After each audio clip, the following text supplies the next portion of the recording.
ons buig die hoofde.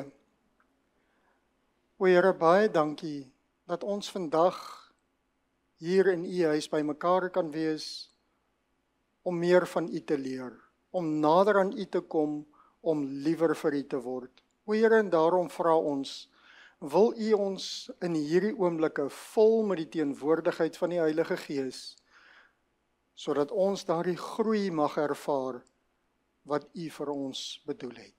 Ons vra dit in Jesus se naam. Amen. Ons titel vandag, behoort U by ons of ons vyande, en dit kom uit een van ons gedeeltes van die skrif wat ons gaan lees vandag. Maar die groot gedagte waaroor ek eintlik met julle wil praat, is oor Michael die aartsengel. Waar die gedagte oorspronklik vandaan kom is, Rudolf en Janie het met my eendag gepraat, so 2-3 weke gelede, en hulle wou baie graag iets weet en klaring kry oor Michael die aartsengel. Nou, Michael die aartsengel is 'n baie interessante onderwerp om eintlik te bestudeer. Aan die een kant baie maklik, aan die ander kant kan dit nogal redelik moeilik en tegnies raak as 'n mens bietjie gaan kyk in diepte na dit. Maar op die ou einde van die dag is daar 5 tekste in die Bybel wat spesifiek van praat van Michael en in die konteks van 'n engel of 'n aartsengel. Boonbehalwe vir dit is daar 2 ander tekste wat baie duidelik gaan oor presies dieselfde onderwerp. En op die ou einde van die dag het ek 'n aanvanklike studie vir Rudolf en vir Janie bymekaar gesit en dit het hierdie 7 tekste bevat.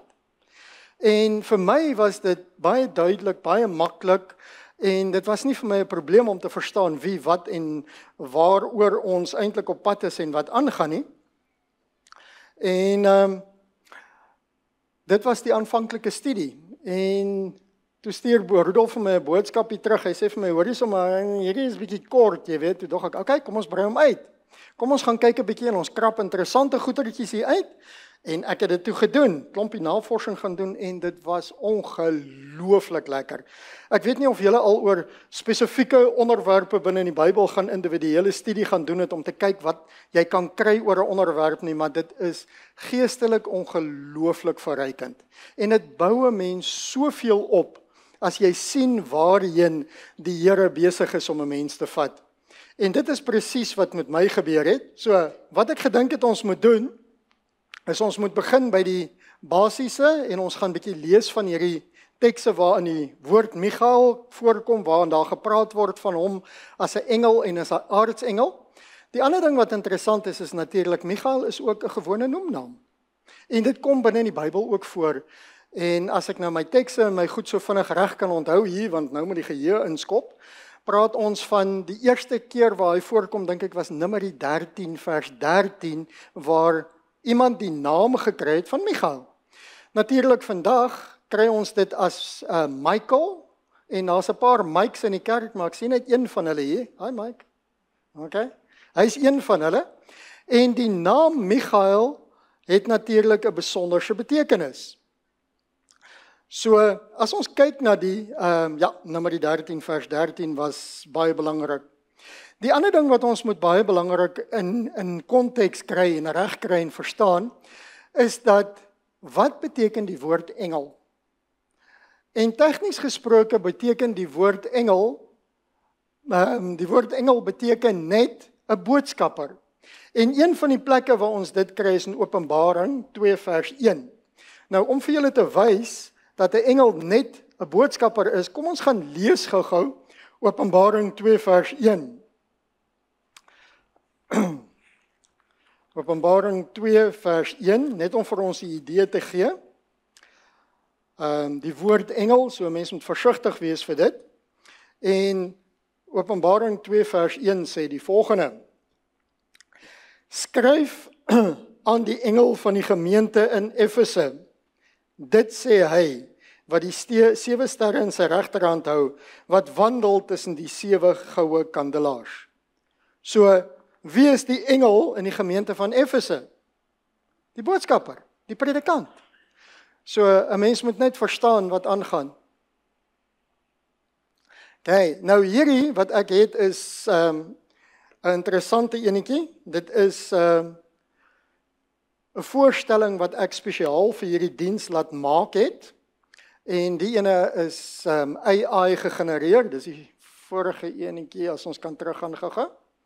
En dit wys vir ons hoe, ja, dit is Einstein. Dit is hoe Jesus of Michael lyk as jy vir AI vra om vir jou 'n prentjie te maak.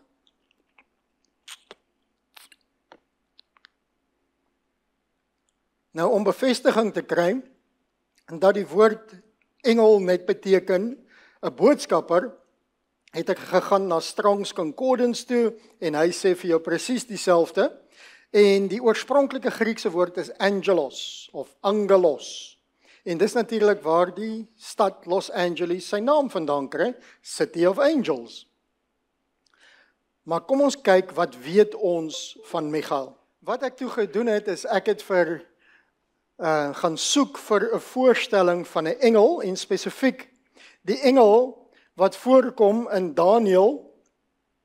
En hierdie was in Daniël hoofstuk 10 waarvan ons nou praat. En in Daniël hoofstuk 10 word daar gepraat.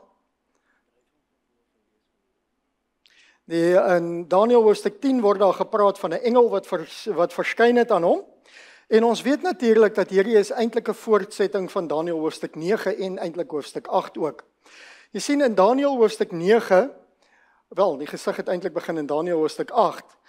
Daniël hoofstuk 8, Daniël hoofstuk 9 en in 10 het Daniël 'n bietjie van 'n probleempie gehad, want hy wou geweet het oor wat gaan aan in Daniël hoofstuk 9. Hy het gesukkel om die gesig te verstaan en Daniël het besluit om te vas. En dit sê vir ons Daniël het gevas vir 3 volle weke. 3 volle weke het hy gewas. Hulle sê hy het nie lekkerheid goed gebruik nie en ja, ons sal nie te veel kommentaar sê oor dit nie, maar okay.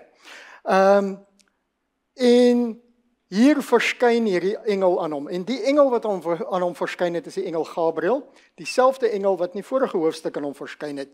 En die engel kom om vir hom bekend te maak wat volgende moet gebeur. Nou, Daniël hoofstuk 10 vers 13 is een van die eerste plekke waar daar gepraat word van Michael.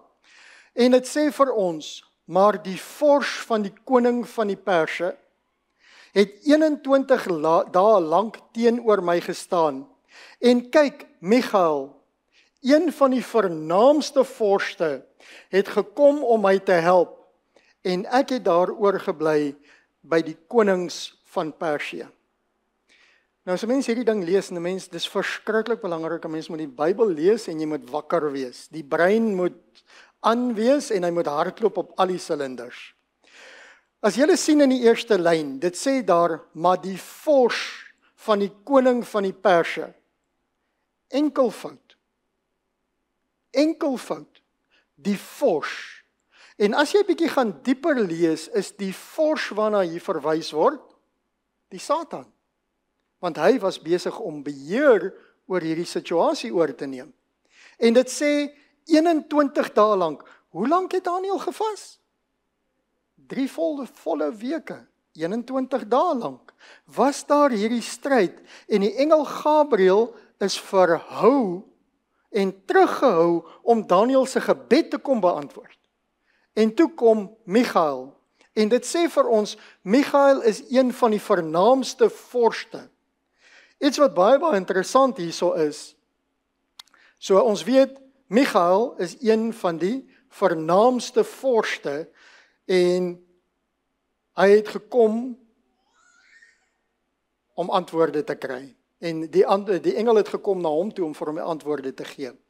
Nog iets wat interessant is binne in hierdie teks. Sien julle daar's konflik. Daar's konflik tussen Michael, die engel en die Satan se invloed. Die koning van die Perse. Let op die laaste lyn van hierdie teks. Dit sê, en ek het oorgebly by die konings van Persië. Konings, hoekom 2 konings? Want daar moet ten minste 2 konings wees. En die rede daarvoor is, ons moet onthou, dat die koninkryk van die Perse het bestaan uit 2 koninkryke. Dit was die Meders en die Perse wat saam geregeer het, soos wat jy het in die standbeeld, met die 2 arms, Meders en die Perse. Dang. Kom ons kyk wat sê dit vir ons nog. In Daniël, hoofstuk 10, vers 21, sê dit vir ons die volgende. Nogtans sal ek jou te kenne gee wat geskrywe is in die boek van die waarheid. En daar is nie een wat saam met my, en daar is nie een wat hom saam met my dapper gedra het nie, behalwe julle vors Michael. So wat leer ons hier uit? Weereens hierdie stryd, en weereens Michael wat toetree. Julle vors. So Michael as vors of as prins, want hierdie woord vors word hier in die King James vertaal as die prins van julle volk. So hy's geassosieer en gekoppel aan die Joodse volk. Definitief ja. Okay. Kom ons kyk bietjie verder. Wie is hierdie vors van Israel? Nou hierdie het ons nou gewerk tot nou toe in die verlede tyd. En nou gaan ons bietjie toekomstig spring. En dit kry ons in Daniël hoofstuk 12 vers 1 en ek het nie al die tekste vir julle opgesit nie. Ek wil hoor dat julle ook 'n bietjie blaai. Ek wil laat die vingers fiks word. Laat daar so 'n bietjie oefening uitkom. En Daniël hoofstuk 12 vers 1 is een van die bekendste profetiese gedeeltes en dit is een van die goed wat ons nou verwag wat moet gebeur in die nabye toekoms. Daniël hoofstuk 12 vers 1 sê: En in die tyd sal Michael, die groot vors of die groot prins, wat oor die kinders van jou volk, dis Daniël se volk, weer eens geassosieer met die Joodse volk, optree.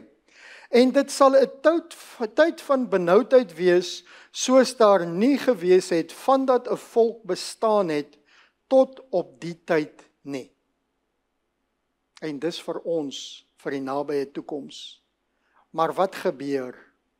Maar in die tyd sal jou volk gered word, elkeen wat in die boek opgeskrywe staan. Vors of 'n prins geassosieer met die volk van Israel. Daniël het vir ons nog iets interessants om vir ons te begin met die verduideliking van wie is Michael. En dit kom uit 'n profesie. En die profesie kom spesifiek uit Daniël hoofstuk 9 vers 24 en 25. En dit is die profesie wat gaan oor die geboorte van Jesus waar die volk gewag het. En per ongeluk is hierdie ook die teks wat die Joodse skrifgeleerdes gebruik het om te bepaal die kindjie wat gebore geword het met die ster wat verskyn toe die wyse manne in Jerusalem ingekom het. Het hulle teruggegaan na hierdie teks om te bereken wanneer sou die Christus gebore word. Lees asseblief saam met my. Daniël hoofstuk 9 vers 24 en 25 en hy lees as volg: 70 sewetalle is oor jou volk en jou heilige stad bepaal. 70 sewetalle, spesifieke tyd vir die Joodse volk. Om wat te doen? Om die goddeloosheid te volëindig. En om die maat van die sondes vol te maak. Dis die slegte deel. En om die ongeregtigheid te versoen. En om die ewige geregtigheid aan te bring. En om gesig en profeet te beseël. En om wat hoogheilig is te salf. Vers 25. Nou moet jy weet en verstaan van die uitgang van die woord af om Jerusalem te herstel en op te bou tot op 'n gesalfde, 'n vors, 'n 7 sewetalle en 62 sewetalle lank sal dit herstel en opgebou word met pleine en slote, maar in tye van benoudheid. Onthou, daar is weer benoudheid op pad vir ons. In tye van benoudheid. Wat interessant is oor hierdie, is daar word gepraat van 'n gesalfde, 'n vors. Dis in die 33-53 vertaling. Die King James sê, tot op die Messias, die prins. Gee dit vir ons 'n leidraad oor wie Michael is? Die Messias, die prins. Baie belangrike woorde daarin. As ons dit verder wil vat, wat is 'n ander naam van hierdie spesifieke leerowerste? Of kom ons kyk waar kom hy nog voor? Die volgende plekkie waar ons hierdie Michael opspoor, is in Openbaring 12 vers 7 en 8. Openbaring 12 vers 7 en 8 gaan ons terug in die geskiedenis. Ons gaan terug in die geskiedenis voor Adam en Eva. En hierdie is 'n baie interessante enetjie. En ons kry 'n paar leidrade oor wie Michael is. Daar het toe oorlog gekom in die hemel. En hier word die twee partye geïdentifiseer. Michael en sy engele moes oorlog voer teen die draak. Ons weet almal wie is die draak, né?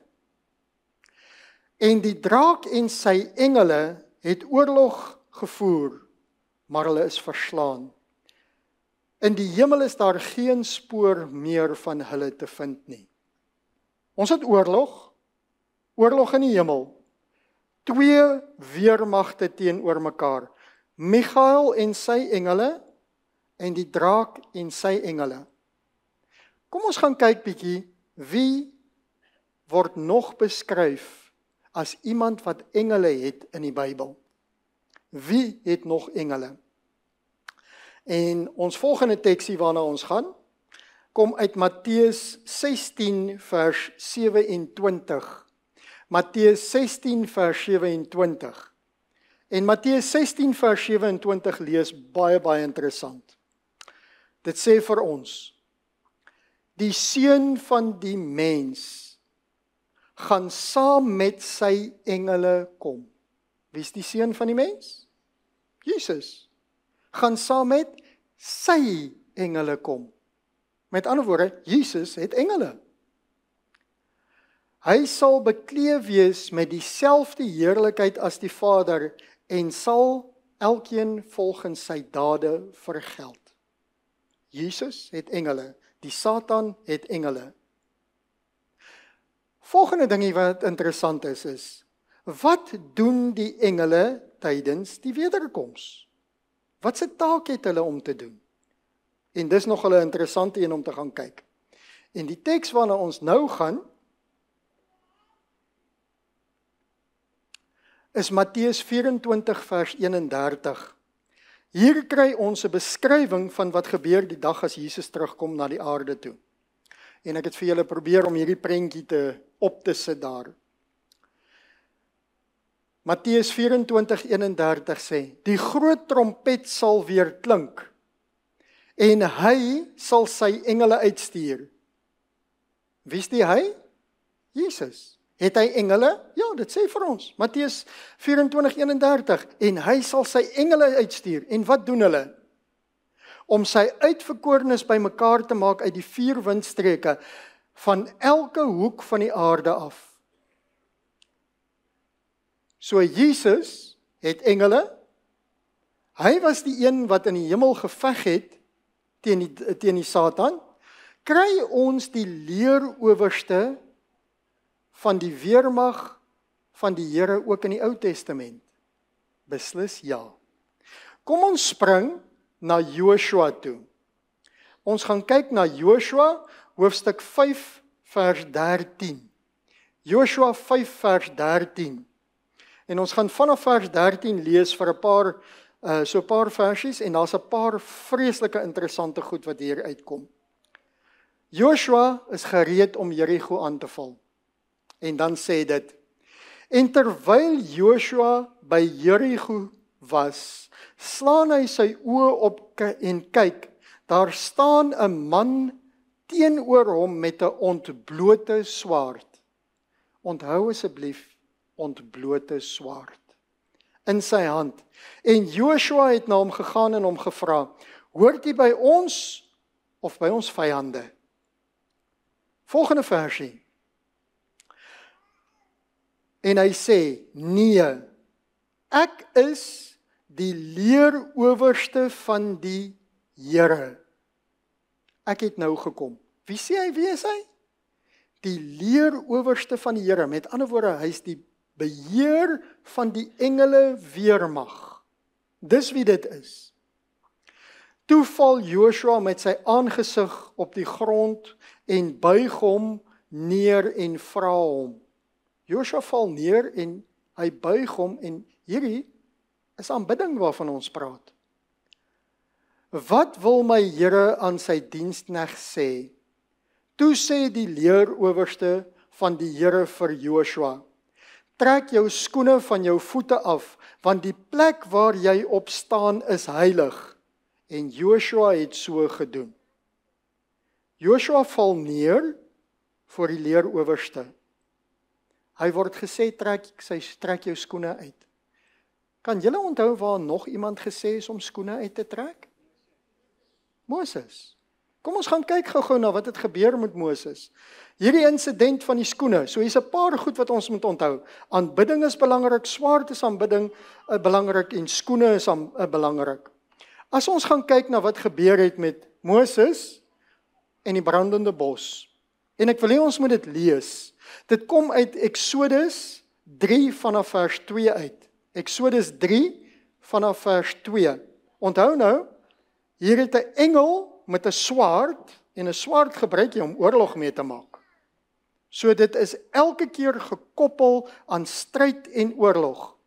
En let op wat gebeur in Exodus 3 vers 2.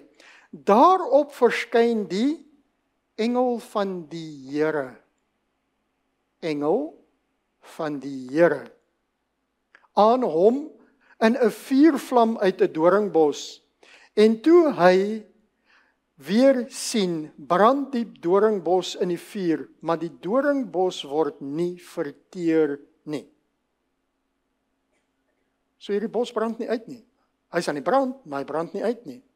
En Moses sê, laat ek tog nader gaan en hierdie groot verskynsel bekyk, waarom die doringbos nie verbrand nie, uitbrand nie. Vers 4. Toe die Here, let wel, die woord Here is in 4 hoofletters geskryf. 4 hoofletters verwys na Jahwe. En as 'n Jood hierdie skrifgedeelte lees, gaan hy nie daardie woord lees nie. Hy gaan altyd sê, die groot skepper, die almagtige, hy lees nie daardie woord nie. Soveel respek het hulle vir die allerhoogste Godheid. Okay. Toe die Here sien dat hy nuuskierig naderkom, roep God na hom uit die doringbos en sê, Moses, Moses, en hy antwoord, hier is ek. En daar was iemand anderster wat ook gesê het, hier is ek. En hy sê, moenie naderkom nie, trek jou skoene van jou voete af, want die plek waarop jy staan is heilige grond. Verder sê hy, en let op hoe identifiseer hy homself. Ek is die God van jou vader, die God van Abraham, die God van Isak, die God van Jakob. Toe het Moses sy aangesig verberg, want hy was bevrees om God aan te sien. Hy was bang. Die volgende vraagie is iets interessants. Moses vra vir die Here, wat is jou naam? En die antwoord kry ons net 'n paar versies verder. En dit sê vir ons die volgende. En hierdie is iets wat ons gelees het. Hierop het Moses tot God gespreek. Maar as ek by die kinders van Israel kom en hulle sê, die God van julle vaders het my na julle toe gestuur, en hulle my vra, hoe is sy naam? Wat moet ek antwoord? En ek dink almal van julle ken die antwoord. Die antwoord is, een te ver. Sorry, daar staan 'n heel aan die onderkant, ek het myne gesplit, jammer. Okay, hoe moet ek antwoord? En God sê vir Moses, ek is wat ek is. Ek is wat ek is. Michael, leerowerste, oorlog, hy het engele. Jesus, heilige grond. Begin julle om die prentjie te kry? OK, kom ons vat dit verder. Ek is, het my na julle gestuur. En een van my interessantste gedeeltes, of vir my een van die interessantste gedeeltes in die Bybel, is Jesus in Johannes hoofstuk 8. Johannes hoofstuk 8 vanaf vers 56. Ons gaan so 'n paar versies lees. Jesus is hier binne in die tempel en hy's besig om te redeneer met die skrifgeleerdes, met die fariseërs. En daar is 'n baie interessante gesprekkie. 'n baie interessante gesprekkie. Vanaf vers 56. Abraham, julle vader, het hom verheug dat hy my dag sou sien, en hy het dit gesien en hom verbly. Abraham vir Jesus gesien? Dit sê vir ons iets interessants. Ek gaan nie vir julle die antwoord gee nie, gaan dink daaroor. Toe sê die Jode vir hom, maar u is nog nie 50 jaar oud nie. Hoe het u Abraham gesien? Hier's 'n probleem. Jesus, op daai stadium omtrent 30, 32, 33 jaar oud, en hy sê, Moses en hy het mekaar gesien. Jesus sê vir hulle, voorwaar ek sê vir julle, voordat waar Abraham was, die Afrikaans sê, is ek. Gaan lees hom in die Engels, hy sê, ek is. So wie's ek is? Dieselfde God aan wat Moses verskyn het in die Ou Testament by die brandende bos. Dieselfde een wat die leeroowerste is. Baie interessant. En wat doen die Jode in vers 59? Hulle het toe klippe opgetel om hom te stenig. Maar Jesus het stilletjies uit die tempel gegaan en tussen hulle deurgeloop en so vertrek. Is dit die eerste keer wat die volk probeer het om Jesus dood te maak? Nee. Is dit die eerste keer wat Jesus net toe hulle klippe optel en gereed is om hom dood te maak, toe stap hy net tussen hulle deur. Daar was nog 'n insident. Ek gaan nie vir julle vertel wat dit is nie. Ek gaan vir julle 'n leidraad gee, Kapernaum. Gaan kyk. Hoekom het hulle klippe opgetel? Want wat het Jesus vir hulle gesê? Jesus sê vir hulle, ek is die God wat aan Moses verskyn het. Ek is die God van Abraham, Isak en Jakob. Ek is die ek is. OK. Onthou, die skoene. Die skoene. Kom ons gaan kyk na aanbidding. Jesus is versoek. En daar is 'n sekere engel wat wou gehad het Jesus moet hom aanbid. Kan julle daardie insident onthou? Die engel se naam is Lucifer of die Satan. Kom ons gaan kyk so vinnig na daardie insident. Jesus word geneem op 'n hoë berg en hulle word vir hom gewys die koninkryke. En dan lees ons in Matteus 4 vers 8. Ons gaan lees vanaf hoofstuk 4, Matteus 4 vers 8 tot 10. En weer neem die duiwel hom saam na 'n baie hoë berg en wys hom al die koninkryke van die wêreld en hulle heerlikheid. Dit is net mooi. Hulle sien nie van die moord, die misdaad, die belasting, die vers 9. En sê vir hom, al hierdie dinge, dis die Satan wat hy praat.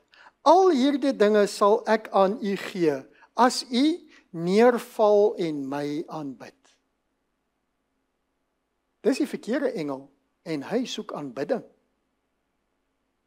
Jesus se antwoord, toe sê Jesus vir hom, gaan weg, Satan, want daar is geskrywe, die Here jou God moet jy alleen aanbid en hom alleen dien. Dis wat die Satan gedoen het. Is daar nog 'n insident waar daar gepraat word van 'n engel en aanbidding? En wat doen 'n engel as 'n mens probeer om hom te aanbid?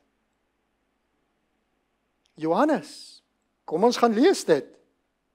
Johannes in Openbaring 19 vers 10 Openbaring 19 vers 10, baie interessante gedeelte. Die engel verskyn aan hom en openbare gesig aan hom en hy sien sekere goed. En Johannes is so beïndruk, hy val neer, vers 10 sê. En ek het voor sy voete neergeval om hom te aanbid. Maar hy het vir my gesê, moenie. So as 'n engel vir jou sê, aanbid my, is die verkeerde ene. As 'n engel vir jou sê, moenie my aanbid nie, is dit die regte ene. Moenie. Hy sê, ek is 'n mededienskneg van jou en van jou broers, wat die getuienis van Jesus het. Aanbid God. Want die getuienis van Jesus is die gees van profesie. Wat interessant is in die volgende skrifgedeeltes direk nadat vers 10 geskryf is daar 'n beskrywing van Jesus tydens die wederkoms. En ek wil hê ons moet daai paar versies gaan lees. Jesus tydens die wederkoms. Openbaring 19 vanaf vers 11. Toe het ek die hemele geopend gesien en daar was 'n wit perd en hy wat daarop sit word genoem getrou en waaragtig. En hy oordeel en voer oorlog in geregtigheid. Oorlog, stryd in geregtigheid. En sy oë was soos 'n vuurvlam en sy hoof en op sy hoof baie krone en hy het 'n naam wat geskrywe is wat niemand ken nie behalwe hy self. En hy was bekleed en let op sy kleed met 'n kleed wat in bloed gedoop was. En sy naam is die woord van God. Kan julle onthou Johannes 1 vers 1 tot 3? In die begin was die woord en die woord.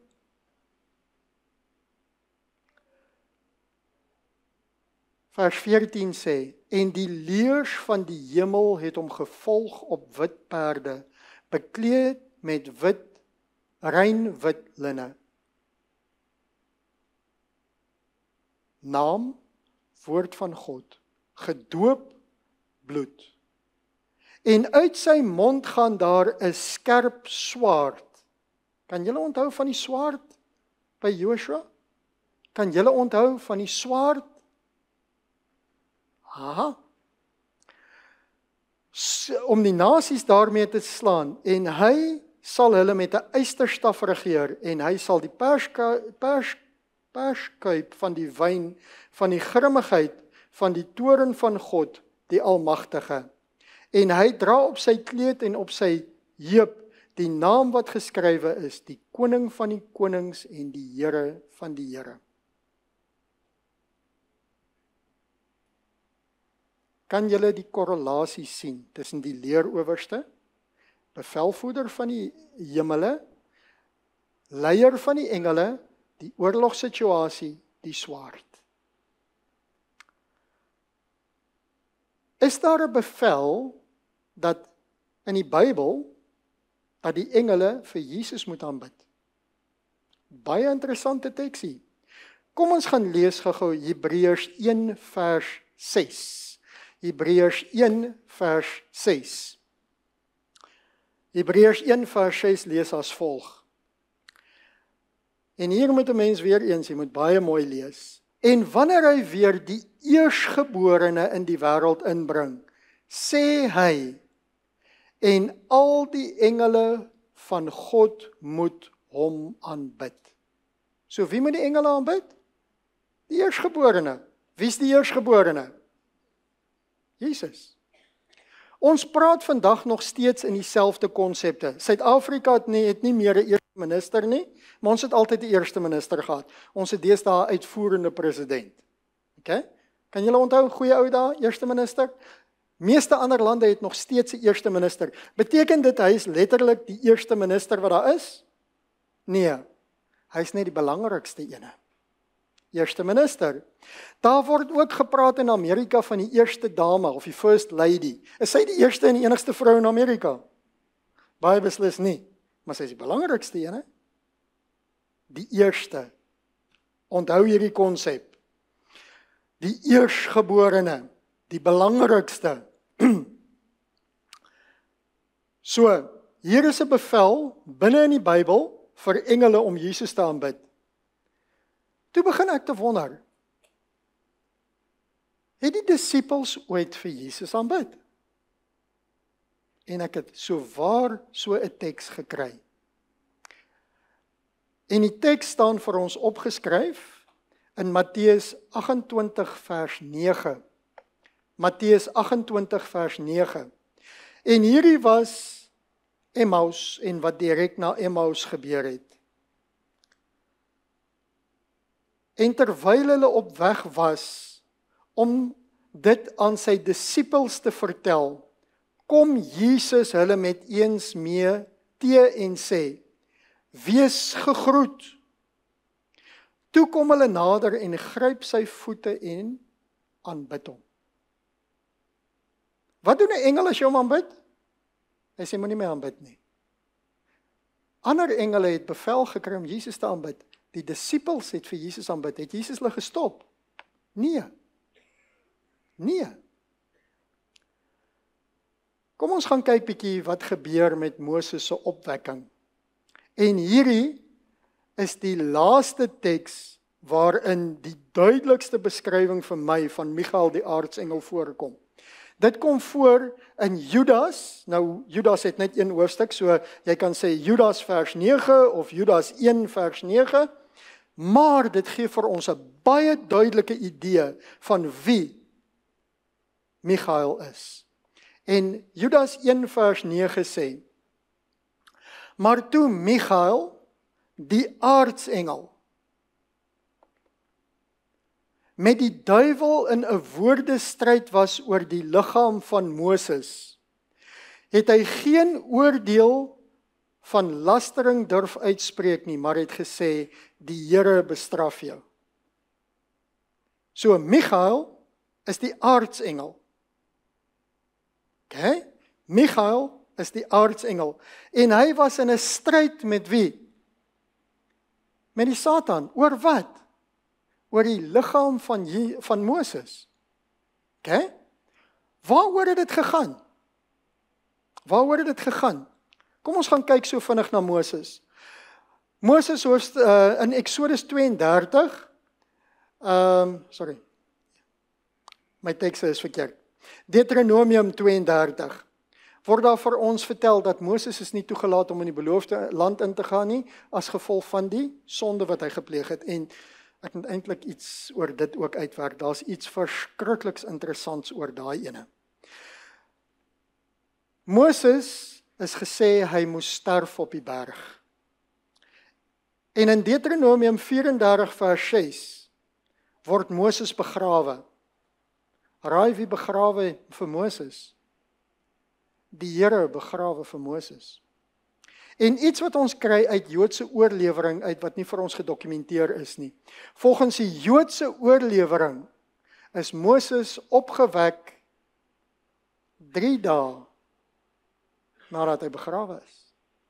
Is dit nie interessant nie? 3 dae nadat hy begrawe is.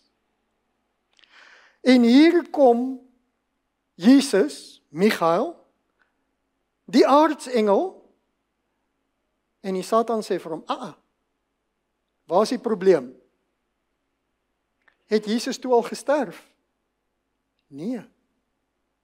Dit was iets wat in die toekoms moes gebeur het, en tog kom Jesus om vir Moses op te wek en hy vat hom hemel toe. Hoe weet ons Moses is in die hemel? Want Moses was een van die ouens wat aan hom verskyn het by die berg van verheerliking.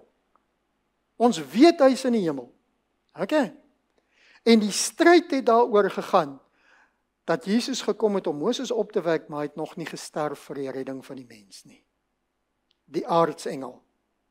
Michael, die aartsengel. Het julle al gehoor van 'n aartsbiskop? Ek dink daar was so ou hier onlangs in Suid-Afrika, sy naam was Desmond Tutu. Kan julle hom onthou? Aartsengel? Aartsbiskop is die hoof van die biskoppe. 'n Aartsengel is die hoof van die engele. 'n Aartsvader is die belangrikste voorouder, Abraham. En nou wil ek hê, en hierdie was vir my die teks wat vir my die ding finaal opgelos het, oor wie's Michael die aartsengel. En dit gebeur tydens die wederkoms. Weereens moet ons terugkyk na wat gebeur in die wederkoms. En ek wil hê ons moet gaan na 1 Tessalonisense 4 vers 16 toe. Die dag wanneer Jesus terugkom, want hierdie is wanneer die wederkoms plaasvind. En die teks sê vir ons iets baie interessants. Maar mense, ons moet onthou, ons moet 'n bietjie verder gaan lees. Gaan lees bietjie die Engels. Gaan lees ander vertalings van die Bybel. Daar's interessante verskille. 1 Tessalonisense 4 vers 16 sê, want die Here self, wie is daar Here?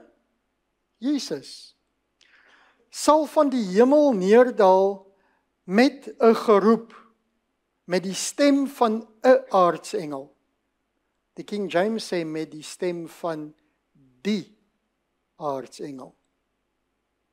Baie belangrike klein tegniese verskilletjie. En met die geklank van die basuin van God, en die wat in Christus gesterf het, sal eerste opstaan. King James sê, die aartsengel. Nou kom die vraag, wie wek dan nou die dooies op? Wie wek hulle op? En dit kry ons in 1 Korintiërs hoofstuk 15. 1 Korintiërs hoofstuk 15, vers 22 spesifiek. Onthou, ons het gesê, dis Jesus wat kom, hy roep uit met die stem van die aartsengel, tegnies gesproke meer korrek. 1 Korintiërs 15 vers 22. Want soos hulle almal in Adam sterwe, so sal hulle ook almal in Christus lewend gemaak word. Maar elkeen in sy eie orde, as eersteling, eerste minister, belangrikste, Christus. Daarna die wat aan Christus behoort by sy koms. Wie doen die opwekking? Jesus. Hy maak lewend. Wie se stem is dit? Net om 'n bietjie verder te vat. Kom ons lees gou-gou Johannes hoofstuk 5 vers 25. Johannes 5 vers 25.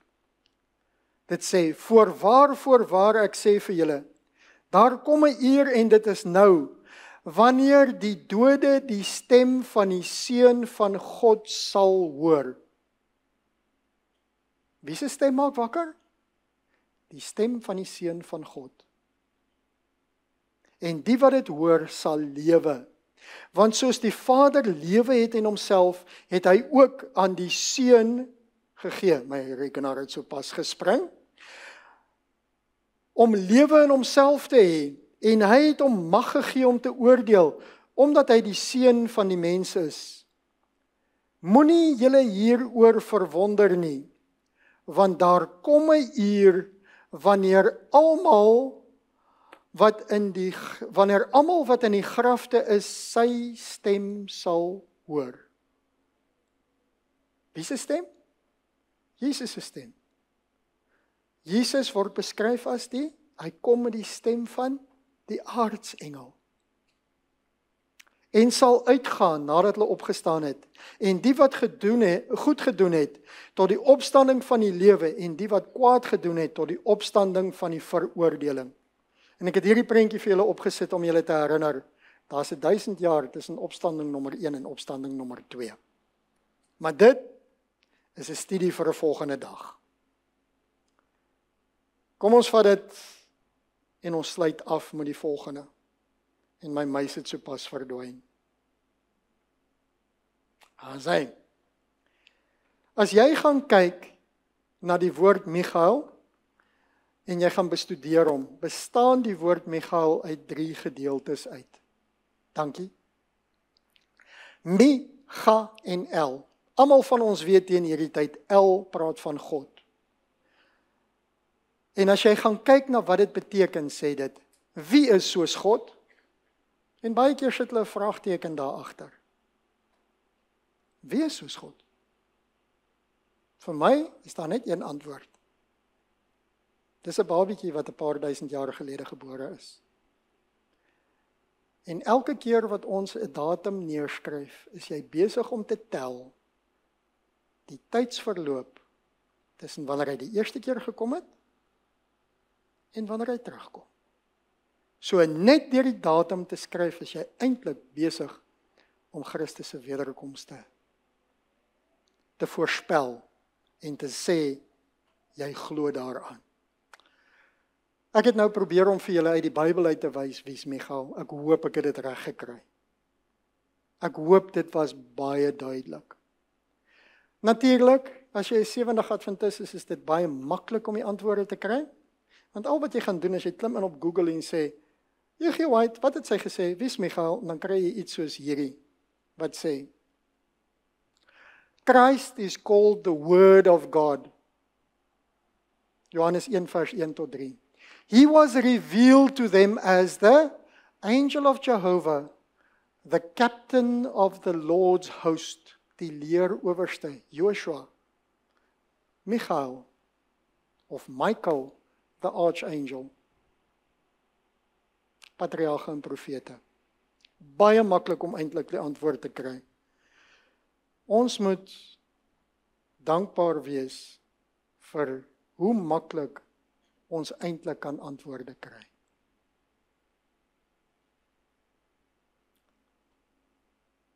Ons het die Here wat ons gaan kom haal in 'n baie nabye toekoms. En soos wat ek nou hier staan, sien ek vir Tannie Yvonne en ek mis oom Sena. En ek staan hier en ek dink aan 'n paar ander mense wat ons verloor het in hierdie gemeente. En ek weet nie van julle nie. Ek kan nie wag dat daai mense opstaan en ek hulle weer kan sien nie. Die groot dag wanneer die Here ons kom haal.